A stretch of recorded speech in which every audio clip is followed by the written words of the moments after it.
नमस्कार, स्वागत है आप सभी का लोकल 7 न्यूज में और मैं हूं आपके साथ मेघा। हिमाचल हाई कोर्ट ने सीमा सड़क संगठन यानी बॉर्डर रोड्स ऑर्गेनाइजेशन के कैजुअल मजदूरों के लिए अहम आदेश जारी किया है। न्यायालय ने निर्देश दिया है कि दुर्गम और सर्द क्षेत्रों में काम करने वाले श्रमिकों को सर्दियों में जैकेट, गम बूट, दस्ताने और केरोसिन जैसी आवश्यक सुविधाएं दी जाएं। यह आदेश परियोजना दीपक के तहत भारत चीन सीमा से सटे क्षेत्रों में काम कर रहे लगभग 2800 कैजुअल मजदूरों की सुरक्षा और सुविधा को सुनिश्चित करने के लिए दिया गया है।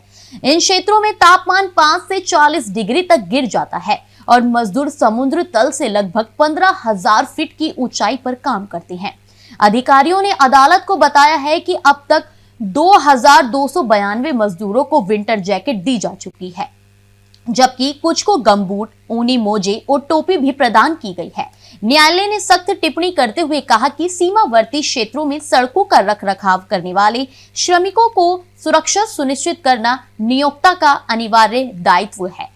ये थे हिमाचल हाई कोर्ट के ताजा आदेश जो बीआरओ के मजदूरों के लिए राहत लेकर आए हैं।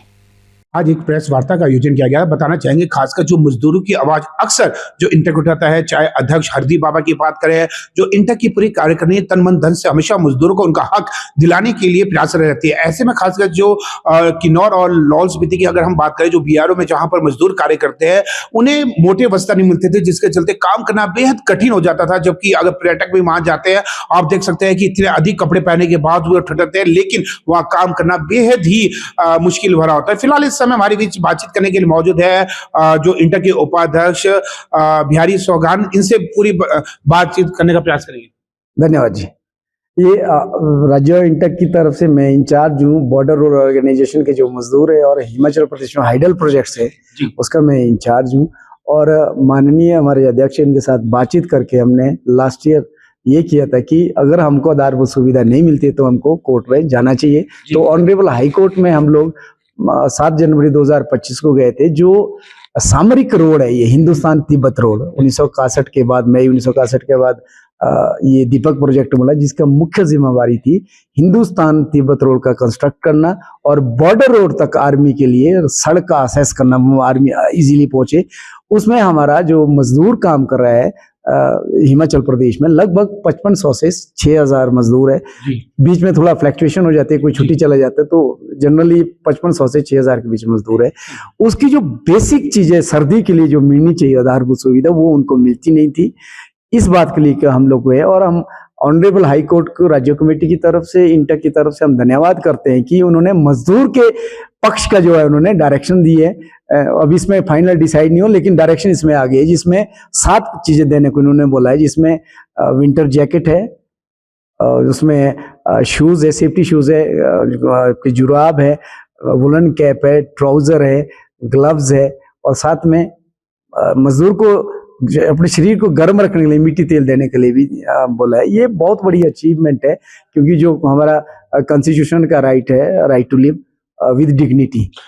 इससे पहले भी वहां पर मजदूर कार्यरत थे आजादी के बाद से, उस दौरान क्या सुविधा दी जाती थी? यदि वस्त्र दी जाती थी, कितनी दी जाती थी, कितनी मात्रा में दी जाती थी? क्योंकि काम करना तो बेहद ही कठिन होता था। देखो, उसमें बहुत ही कम है। मैं आपको एक चिट्ठी 2025 की 15 जनवरी की चिट्ठी है। इनका जो चीफ है, कोई एग्जीक्यूटिव इंजीनियर सिविल डायरेक्टर है, ये इनकी चिट्ठी आई थी यूनियन के लिए, Deepak project workers union affiliated INTUC के लिए।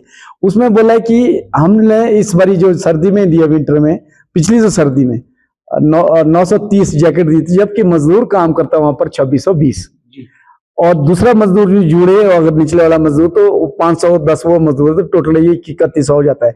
और जो हैंड ग्लव्स दिए 184 के लिए दिए, वुलन कैप जो दिए वो 80 आदमी के लिए दिया, और विंटर ट्राउजर जो है सिर्फ 630 मजदूरों के लिए दिए। तो इसी बात के लिए हम लोग कोर्ट में गए, तो ऑनरेबल जस्टिस अजय मोहन गोयल जी ने इसमें सख्त निर्देश किया है कि एक मजदूर को अगर आपने रोड, हिंदुस्तान जो सामरिक रोड, उसको ठीक रखना है, तो वहां काम करने वाले के मजदूर की जो सेफ्टी और उसकी हेल्थ का जो केयर करना भी एम्प्लॉयर की जिम्मेदारी है। तो बीआरओ को बोला आपको देना, ये कोई लग्जरी नहीं है मजदूर के लिए, ये मजदूर को जिंदा रखने के लिए बेसिक चाहिए, ताकि वो अपना विद डिग्निटी, सेफ्टी और डिग्निटी के साथ काम करें और जो रोड है, जो सामरिक रोड है, इसको 12 महीने बहाल रखें।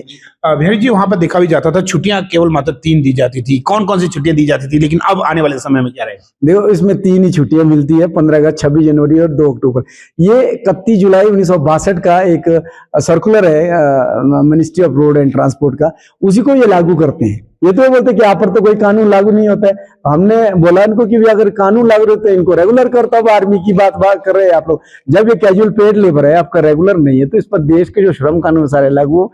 इसके लिए जो महिलाओं के लिए तो मैटरनिटी लीव का BOCW हमने लागू कर दिया, और इंटक ने 2024 में केंद्र सरकार से बात करके 10,000 की, जो 10 लाख की इनकी टर्म इंश्योरेंस की है, चाहे नेचुरल डेथ है, एक्सीडेंटल डेथ है, वो भी मिलने शुरू हो गया। लगभग 20 आदमी को जिनकी डेथ हुई, हमने इंटक ने उसको दिला दिया। और BOCW का जो है लगभग 2 करोड़ रुपया, जिसमें बच्चों की फीस है, शादी का पैसा है, कोई डेथ हुई है वो है, दवाइयों का पैसा है, ये हम लोगों ने लागू कर दिया। ऑनरेबल चीफ मिनिस्टर से हम लोग मिले, माननीय जगत सिंह नेगी जी से मिले और श्रम मंत्री धनीराम शांडिल जी से मिले। प्रदेश सरकार ने हमको पूरा सहयोग दिया, हमने चिट्ठियां लिखी और हमको उसका रिस्पांस आया, बड़ा सख्त रिस्पांस, डायरेक्शन दी है ऑनरेबल चीफ मिनिस्टर ने भी, और तब लागू हुआ है। और भी 15 नवंबर को जब ऑनरेबल चीफ मिनिस्टर रामपुर, तभी हम मिले थे, उस वक्त भी हमने ये बात कही थी, हमारा पैसा हेल्ड ऑफ किया बोर्ड ने, तो उनके डायरेक्शन मिला और मिलना शुरू हो गया हमारा पैसा मजदूरों के लिए जो BOCW में फंसा था। जी, ये है बिल्कुल जिस तरह ने कहा कि खासकर जो मजदूर की आवाज को बुलंद किया और खासकर हाई कोर्ट से भी राहत मिली।